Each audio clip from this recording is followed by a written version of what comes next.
ఇక ముస్సోరిలో అనుమానాస్పద పరిస్థితుల్లో మృతి చెందిన రాధా గాయత్రి కేసులో భర్త శ్రీచరణ్ సోమయాజులను తక్షణం అరెస్ట్ చేయాలని ఆమె తండ్రి సుధాకర్ డిమాండ్ చేస్తున్నారు. కుటుంబ సభ్యులతో కలిసి Mussoorie sub divisional magistrate Rahul ఆనంద్ను కలిసి కేసుపై సమగ్ర విచారణ కోరారు.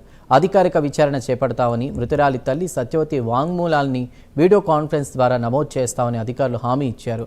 గురుగ్రామ్లో పనిచేసిన రాధా గాయత్రి 2025 నవంబర్లో శ్రీచరణ్ను వివాహం చేసుకోగా 2026 జూన్ 15న హోమ్ స్టేలో మృతదేహంగా కనిపించారు. వివాహం అనంతరం వేధింపులు జరిగినట్లు తండ్రి సుధాకర్ ఆరోపిస్తున్నారు. శ్రీచరణ్పై కేసు నమోదైన అజ్ఞాతంలో ఉన్నాడని తెలిపారు. వెంటనే శ్రీచరణ్పై చర్యలు చేపట్టాలని కోరారు.